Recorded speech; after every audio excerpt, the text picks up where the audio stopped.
Sige po, kung wala na, ako po ay nasa Acts chapter 15. At dito po sa ating pinanood na video, ito yung aking mga observations. Tapos na tayo sa sulat ni Apostol Pablo.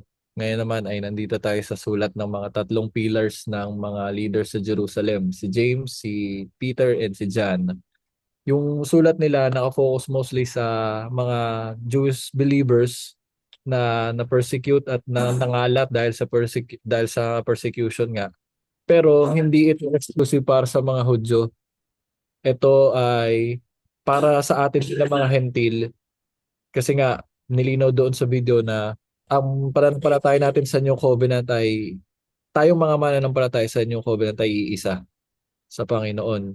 And nakita ko rin yung parang similarity ng mensahe nila kay Apostle Paul patungkol sa enduring suffering, sa pagsunod kay Kristo, warning sa mga false teachers, yung pananatiling tapat sa Panginoon at yung pananampalataya na nakikita sa tamang pamumuhay at tamang paggawa. Naalala ko may nakausap ako na meron siyang, ang tawag niya ay rightly divide, na yung sulat daw ni James ay para sa mga Hudyo lang, yung kay Apostle Paul ay para sa atin lang. So, hindi talaga. Nakikita ko, nagpapasalamat ako sa pag-aaral po natin na ito na nagja-jive talaga yung Bible. Nakikita mo yung tama ba yung term na yun, synchronization o yung pagkakaisa talaga ng Biblia at yung mensahe ng mga apostol na ito. Kahit iba ang kanilang audience, pero isa yung kanilang tinutukoy o yung kanilang mensahe. And yun nga, ang pananampalataya na nakapagliligtas, genuine faith has works. Ito ay yung ebidensya ng tamang pamumuhay, pagsunod sa mga utos ng ating Panginoong Yesus, pagsasabuhay ng mga natututunan, at yung pagpapakita kung paano natin tinatrato yung mga tao sa ating paligid, especially yung ating mga kasama sa pananampalataya. Maging yung hindi. Si John naman sa assurance of salvation, nakita ko din dito na kung si James tinutukoy niya na ang pananampalataya na walang gawa ay hindi nakapagliligtas, kailangan ito ay may ebidensya. Si John naman sinasabi niya na ang assurance natin ng salvation kailangan may ebidensya din. Nakikita sa mga ibinigay niya ng mga parameters. Kumbaga, yung pamumuhay ng isang tao, isang mananampalataya na nagkiklaim na may buhay na walang hanggan. So, ayun po, siguro ang sasabihin ko na lang, ito ay napakagandang hindi lang malaman, kundi sukatin ko ang aking sarili at isabuhay ko kung ano yung mga sinasabi ng mga apostles na ito na naka-experience talaga, nakasama ang Panginoong Jesus, sila na nakarinig first hand ng turo ng Panginoon, nakita yung kanyang buhay, and yung mga salita at mga sinulat nila ay talagang mapagkakatiwalaan natin at well, sila yung una nakatanggap ng mga pangangaral at pagtuturo ng ating Panginoon. So di sila magkakamali. Bukod doon sila yung nagtataglay ng banal na spirito at yung paalala nga ni Peter, grow in the grace and in the knowledge of our Lord Jesus Christ. Ito ay isang tao na nakasama ang Panginoon ng matagal pero sinasabi niya kailangan nating lumago sa pagkakilala sa Panginoong Yesus. Kung siya ay nagsasabi nun, paano pa tayo? So yun po ang sa akin. Salamat po sa Panginoon sa mga pag-aaral natin, mga natututunan natin na ito. Sige po, tayo po ay mag-picture. Pa-open po ng inyong mga camera. Okay, ready po. One, two, three. Yan. Praise the Lord. Thank you very much, Pastor Joseph, at sa lahat ng inyong mga participations na ginawa. Isang video na lang po at tapos na tayo dito sa Bible Survey. Tapos na rin po tayo sa ating Term 1. Kumanda na kayo sa Term 2. Baka po pala meron kayong katanungan na nais klaruhin ngayong gabi. Taas po ng kamay. Wala naman. Pastor, excuse me po. Teka lang. Klaruhin ko lang yung sinabi ni Marina kanina na para sa kanya daw ay si John Mark ay hindi anak ni Pedro. Well, nakagawian niya ng marami. Saka ginamit mo yung itinuturing na anak. Saan bang version? Sa 1 Peter chapter 5:13 Pakitingnan mo sa English. Yan ay hindi ginamitan ng consider kasi yun ang English ng itinuturing ay consider him as a son. Hindi ganoon ang pagkasabi ng mga, hindi ko sinasabi, katulad ng sabi ko, hindi ko sinasabi na siya ay anak ni Pedro. Pero tignan nyo ulit, hindi ganoon sa English. Kaya lang tayo nagko-conclude na hindi anak ni Pedro kasi hindi natin naririnig yun eh. At marami tayong mga hindi naririnig, hindi nakikita sa online, dito sa ating ginagawa ngayon. Kaya lang pag nakasanayan natin at yun ang panatilihin natin sa ating mga kaisipan, hindi na talaga tayo mababago. Gayunpaman, hindi ko naman sinaraduhan ang aking pananalita na hindi o anak niya o hindi niya anak. Sabi ko, bahala kayo mag-isip. Baka meron pang makita mamaya. Sino po ang unang magtanong? Meron kaninang nagtataas ng kamay. Sino po? Pakibilisan lang kasi yung ating time. Ako po, Pastor. Din po yung aking tanong, nasagot niyo na po. Thank you. Okay, thank you very much. Si Brother Ervin, meron kang nakatas ang iyong, ano ba yan? Kamay o ice cream? Kamay. Sige. Hello po. Ay, ayan na po. Nawawala yung internet ko, Pastor. Sorry. Okay, sana hindi. Para sa ganun. Ano ba ang atin? Meron po akong tanong kung pwede po ba tayong pumuna ng negative comment laban sa gobyerno? Hindi po ba tayo lalabag sa sinasabi sa Roma? Yun lang po. Okay, so maganda po yan dahil sa ngayon ay makikita natin na divided ang mga nagsasabing Kristiyano, lalo na dito sa nangyari sa ating mga senador, kay Joel Villanueva, naiwan si Cayetano, na akala ng marami ay idol ko. Hindi ko po idol si Cayetano. Yan po ay pinupuna ko doon sa kanyang mga pananalita tungkol sa Biblia sapagkat nakikita ko na meron po siyang hindi tamang paggamit ng mga talata. But anyway, sasagutin ko lang itong katanungan ni Brother Ervin, pero ito ay medyo mahaba dahil mahalaga po ito. Alam natin na dahil nga dito sa usaping ito, ang Kristiyano ay nahahati. Tama po ba ako? Ang tanong po niya ay, pwede ba tayong pumuna o mag-negative comment laban sa gobyerno? Hindi ba tayo nagkakasala o lumalabag sa sinasabi ng Romans 13? Yan po, ano sa tingin ninyo? Kung kayo ay sasagot, palagay ko ay maging tayo na nandito, iba-iba ang ating mga pananaw. Iba-iba yung ating sasabihin. Hindi kaya tayo kumakampi sa ating kinakampihan, either na ito ay gobyerno o doon sa mga laban sa gobyerno, dahil sa maling dahilan. Ibig sabihin, halimbawa, marami kasi ay Ilocano ako, Bisaya ako, so kailangan maging digong ako. Ilocano ako, kaya kailangan maging Marcos ako, taga ganito ako kasi, so yun ang susuportahan ko. Alam niyo, yung mga ganyang usapin ay napakababaw. Hindi talaga yan pang Kristiyanong sagot at hindi rin sagot ng tunay na nagmamalasakit sa sambayan ng Pilipino. Marahil kayo ay nakikita nyo yung aking mga reaction o kaya ay comment minsan. Lantaran po yon. Sa ngayon ay meron yatang tinatamaan, mukhang napakatapang. Mga kapatid, kung ang gagamitin lang natin sa usaping ito ay yung sinabi ng Romans chapter 13, mamaya babasahin ko po sa atin, ay baka po mamali rin tayo. Hindi ko sinasabing mali yung nasa Romans 13 o baka naman kaya mali ang ating unawa. Pag yun ang ginamit natin, parang paggamit ng sinabi ni Pablo kay Timoteo, na I do not permit a woman to teach over a man o speak over a man. Pag sinarado natin doon, wala na. Hindi na natin titignan yung mga ibang lugar. So ang babae hindi na pwedeng magsalita. Ganon ang interpretation o pag-i-interpret ng marami sa Biblia. So nagsarado na sila doon sa kanilang nalalaman sa bagay na yon. Kaya saan ba tayo sa pagkakataong ito? Tayo ba yung pumupuna? Ibig sabihin ay negatibo yung ating comment sa mga nangyayari sa ating gobyerno. O minsan ay sa iba naman tahimik na lang kasi ayaw kong magkasala. Malala ko yung mga pastor dito na very supportive kay Cayetano. Talagang nandun sila sa munisipyo. Nakikita ko hindi sila umiimik. Ewan ko lang dahil marami sa kanila ay mga palagay ko, kaibigan ko, friend ko sa Facebook.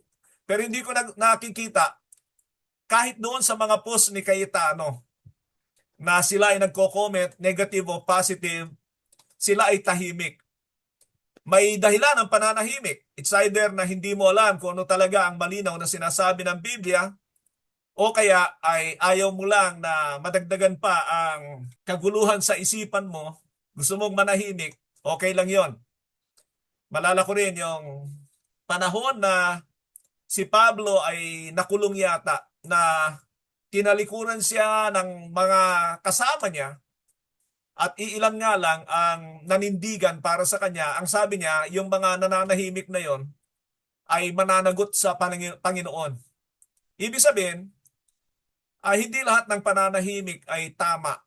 Meron ding pananagutan ang pananahimik at meron ding pananagutan ang mga nagsasalita, lalo na kung ito ay hindi in line sa sinasabi ng Biblia. Itong aking sasabihin mga kapatid bilang katugunan dito sa katanungan ng ating kapatid ay hindi ko sinasabi na ito na yon. Ang sasabihin ko ay tingnan ninyo kung ano ito ang aking pananaw tungkol sa katanungan na pwede ba tayong pumuna o magnegatibo sa comment laban sa gobyerno. Hindi po ba tayo lumalabag sa sinabi ng Romans 13 o kaya ay sasabihin natin nagkakasala. So basahin ko po muna itong sinabi ng Romans 13. Maganda po itong ating pag-uusapan sapagkat tayo ay nandirito sa Pilipinas na kung saan ay napakagulo ng ating kapanahunan. At yun nga, hindi ko alam kung ano ang inyong paninindigan. So tingnan po ninyo baka ito ay tama sang-ayon sa Biblia, saka tayo makibahagi kung ano ang bahagi natin kung meron o kaya manahimik tayo. Sabi ng Romans 13 beginning verse 1 isama ko hanggang 7. Sabi ni Paul sa English ito, let everyone be subject to the governing authorities, for there is no authority except that which God has established. The authorities that exist have been established by God. Consequently, whoever rebel against the authorities rebelling against what God has instituted, and those who do so will bring judgment on themselves. For rulers hold no terror for those who do right, but for those who do wrong. Do you want to be free from fear of the one in authority? Then do what is right, and you will be commended.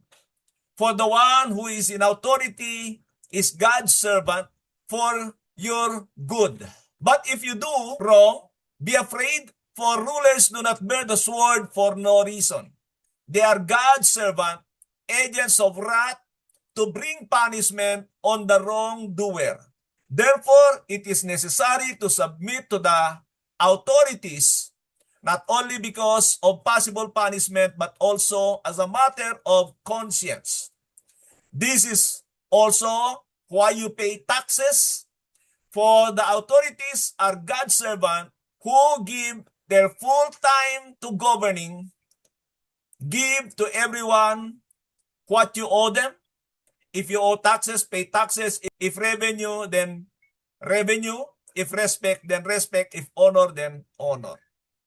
Ayan po ang sabi ni Apostol Pablo tungkol sa gobyerno, sa mga Kristiyano. Para sa mga Kristiyano, patungkol sa existing na gobyerno during sa panahon ng mga mananampalatayang ito. At alam natin na ito ay gobyerno ng Roma.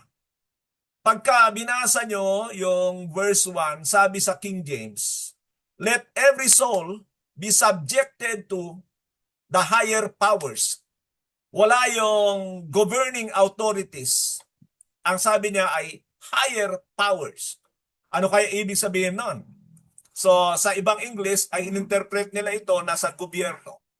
Anyway, pag ginamit natin yung higher powers, mga kapatid, ay kailangan isipin natin na merong iba't ibang autoridad. Mahalaga ang pagkilala sa autoridad.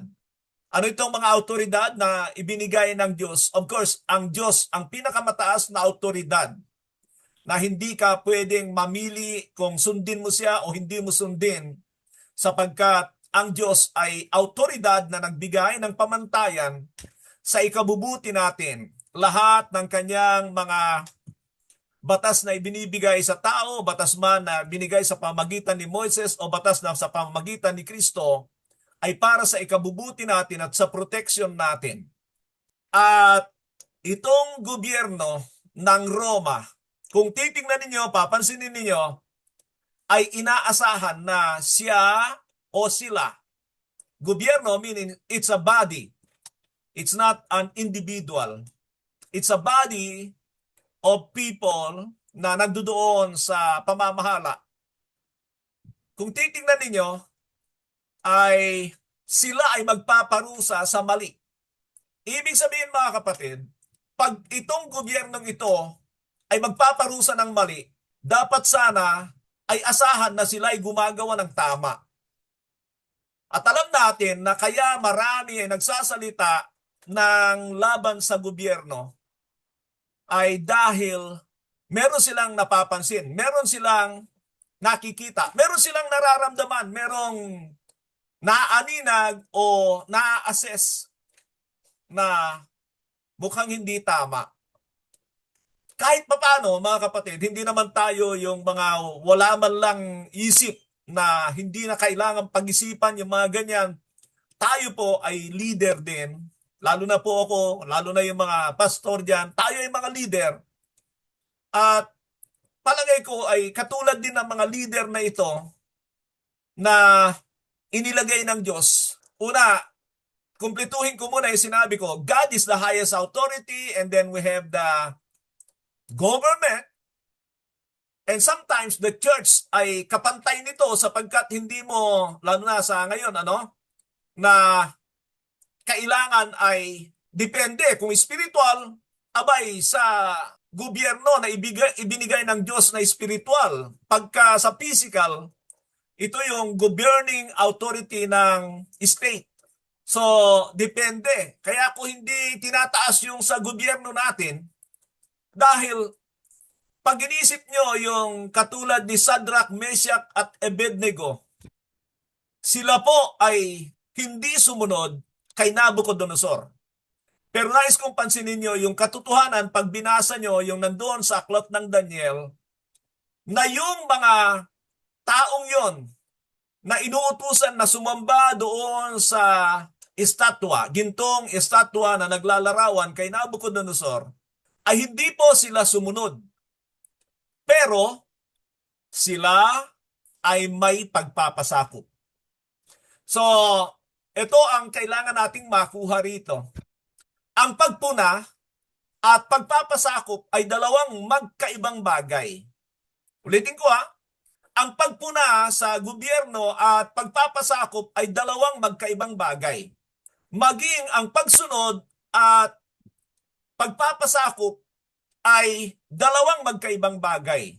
Ang pagsunod ay susundin mo kung ito ay sang-ayon sa iyong konsensya. Now, ganito mga kapatid. Ang hindi pagsunod ay hindi nangangahulugan ng pagre-rebelde. Yan ang makikita natin kay Shadrach, Meshach at Abednego. Hindi sila sumunod pero hindi sila rebelde. Nung ipatawag sila, nagpunta sila at mapagpakumbaba na sinabi nila kay Nabucodonosor na hindi sila sasamba sa Diyos-Diyosan. Pero hindi sila yung nagre-rebelde. Ang nagre-rebelde, nagpupuyos ang damdamin na laban ang kanyang ginagawa doon sa autoridad. So sana maunawaan nyo ang isang katotohanan, magkaiba ang pagpuna sa mali, inaakalang mali, at ang pagre-rebelde. Yan ang isang bagay na kailangan nating makita. Sapagkat sa Biblia, marami pong pagpuna na makikita dyan. Si John the Baptist, nandiyan na yan sa New Testament, ay pinugutan ng ulo dahil pinuna niya si Herodes. Yun nga lang, humanda ka talaga. Pero, tama ba na punain ni Herodes? Bilang lingkod ng Diyos at may takot sa Diyos at kailangan niyang maging ambassador ng Diyos, tagapagsalita bilang propeta, pinagsabihan niya si Herodes, hindi mo dapat pakisamahan ang asawa ng iyong kapatid, si Herodias. Yun nga lang, ang sinapit niya ay naalisan ng ulo. Pero ang punto natin ay, siya po ay pumuna. At kung alam ninyo ang Biblia, ang Panginoon ba ay pumuna sa gobyerno ng Roma? Ay hindi ba sinabi niya, ibigay mo kay Cesar ang kay Cesar, sa Diyos ang sa Diyos? Yun ay pagkilala sa autoridad. Pero hindi nangangahulugan na hindi niya pinuna. Sapagkat minsan, ito ay makikita sa aklat ng Lucas. Sa Lucas 13, talatang 31 hanggang 32, ganito ang sabi. At that time, some Pharisees came to Jesus and said to him, by the way, bago ko ituloy, ang mga Pariseo, they are people in authority. Sa wikang English, sa King James Version, ang gamit ng governing authorities, ang original niya, ay higher powers. Higher powers. Ibig sabihin, it's not only about government, it is also about dito sa mga leaders. Actually, may batas ang mga Israel eh. But anyway, mga kapatid, itong sabi ng Lucas 13, 31, 32. Ulitin ko lang. At that time, some Pharisees came to Jesus and said to him, leave this place and go somewhere else. Herod wants to kill you. Sino si Herodes? Hari. Siya ay nagpapatay sa mga bata na nakasabayan ng Panginoon na ipinanganak. Sabi ng verse 32, he replied, go tell that fox. Ano ang ibig sabihin ng asong gubat? Fox, asong gubat. Mag-imagine na kayo. Ano ba ang asong gubat? Isipin nyo kung alam niyo ang nature ng asong gubat. Sabi niya, I will keep on driving demons and healing people today and tomorrow, and on the third day, I will reach my goal. Biro mo, itong hari, sinabihan niya na asong gubat, kumakain ng kanyang isinuka, parang ganun yon. O kaya ay, ewan ko kung ano, alam natin na yung pagpuna ng Panginoon na yan sa kay Herodes ay negatibo yan. Hindi yan papuri. It's a negative comment. Yan. Pero nabanggit ko na kanina, sabi niya, ibigay mo kay Cesar ang kay Cesar. Meaning, there is a submission pagdating sa mga ganon. Pero hindi nangangahulugan na hindi niya pupunain. And then, bigyan ko kayo ng assignment. Tingnan nyo ang mga apostol kung sino sa kanila ay basta na lang yumuyuko na wala nang sinasabi laban sa mali. By the way, sinasabi ko ito sapagkat sabi ko nga meron naman tayong kaisipan na nakikita naman natin ang nangyayari sa gobyerno at kaya tayo pumupuna. Sabi ko nga, hindi ko kinakampihan si Cayetano. Minsan pinagsasabihan ko yan na mali ang paggamit niya ng mga talata. Pagdating doon, hindi talaga ako palo sa kanya. Pero sa isang bagay, dahil nakikita ko na naninindigan siya doon sa katotohanan na hindi itinutuloy yung tungkol sa flood control na investigasyon. Malinaw naman sa ating lahat na ngayon ay binabaluktot na naman nung nandoon sa kabila.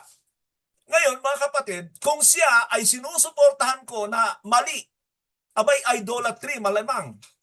Ngayon, yung mga sumusuporta kay Marcos na o sa kabila, sa gobyerno, na kahit mali, dahil lang sa mababaw na dahilan, well, kababayan ko yan, well, Ilocano yan, well, mga kapatid, napakababaw ng utak ng mga ganyang tao. Hindi sila talaga after doon sa welfare. And sinabi naman ng Biblia na expose yung mga nasa kamalian, yung mga sa kadiliman. Hindi lang yan tumutukoy sa spiritual na aspeto.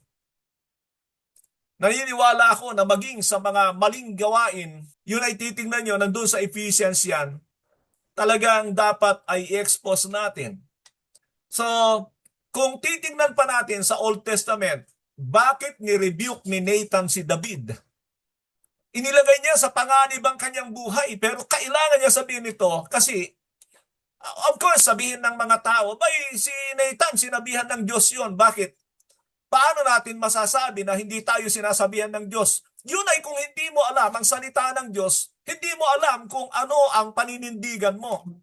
Kaya nga dito, gumagamit ako ng mga talata para makita nyo na yung paninindigan kong ito ay nasa Biblia. Hindi ko kailangan hintayin ang salita ng Diyos. Magsalita ka ng laban sa ganito o kaya ay umayon ka sa ganito. Mga kapatid, dito pa lang sa Biblia, makikita na. So kung si Prophet Nathan ay inilagay sa panganib ang kanyang buhay na i-rebuke si David, at dahil sa rebuke na yon ay na-realize ni David ang tama, pinuna niya si David. Sa tingin ba ninyo, hindi takot si Nathan? May takot. Dahil alam niya na sa autoridad ito. Meron akong maalala rito sa pagsasalita kong ito. Malala ko yung pastor ng CCF, si Peter Tanchi, na nagpunta, na nagpray doon sa Malacanang, na nagpuinon ako. Sabi ko, dapat hindi prayer ang ibigay sa mga yan, kundi i-rebuke sila, sabihan sila na magsisi sila, pagkakataon na ibinigay ng Diyos sa kanya. Pero dyan yung makikita na hindi ko alam kung sa akin ano ba, prayer bang kailangan ng mga nasa gobyerno o kailangan nila na ma-realize na mali ang kanilang ginagawa?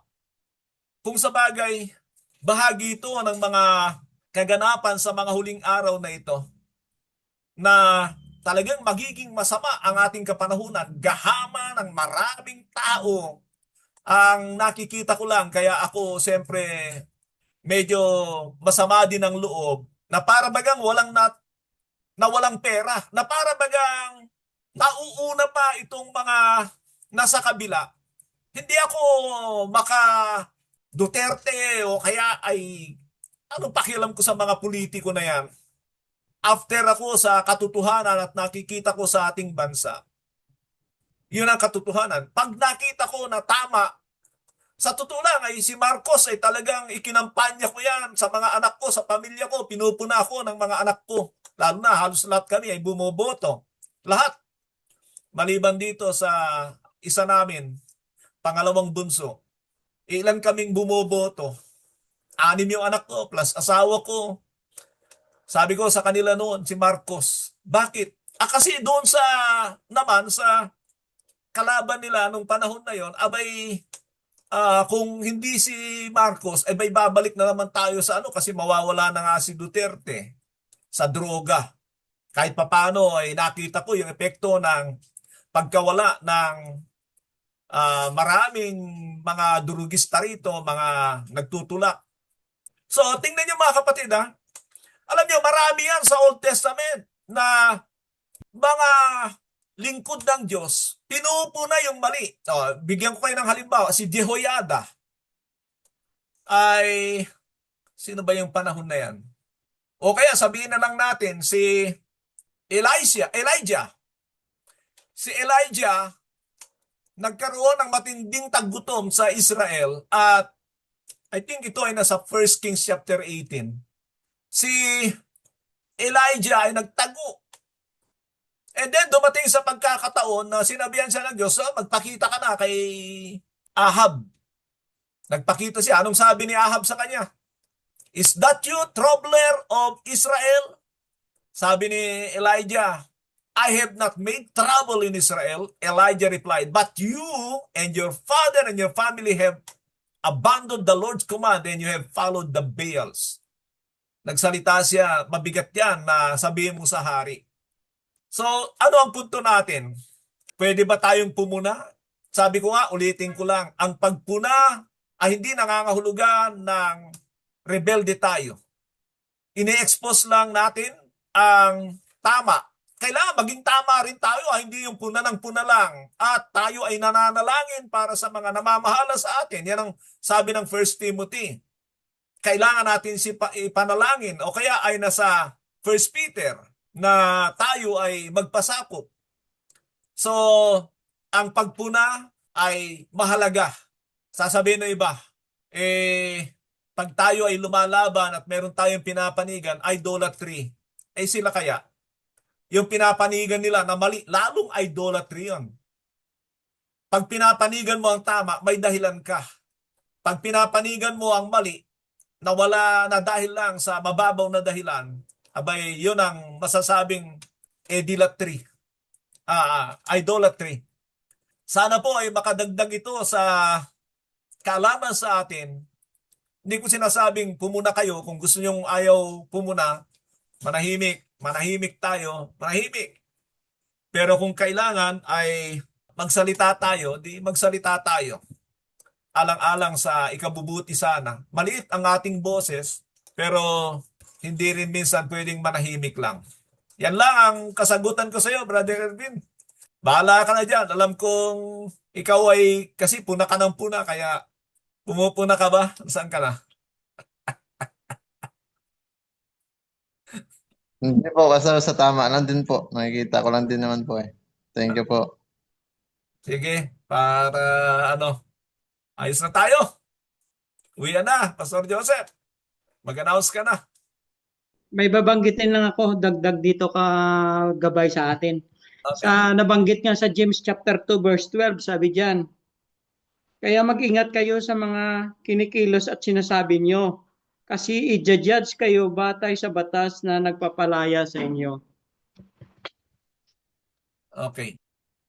Pag-aralan nyo ulit yung Romans kasi hindi ko talaga inutay-utay na. Ang sinabi ko lang doon, maging yang mga nasa gobyerno, bakit ka magpaparusa ng mali kung ikaw pala mali? Gumagawa ng hindi makatarungan. Dapat ka bang irespeto kung ikaw ay magnanakaw? Dapat ka bang yukuran kung ikaw ay hindi dapat yukuran? So, ewan ko. Maganda pa, uwi na tayo, Sir.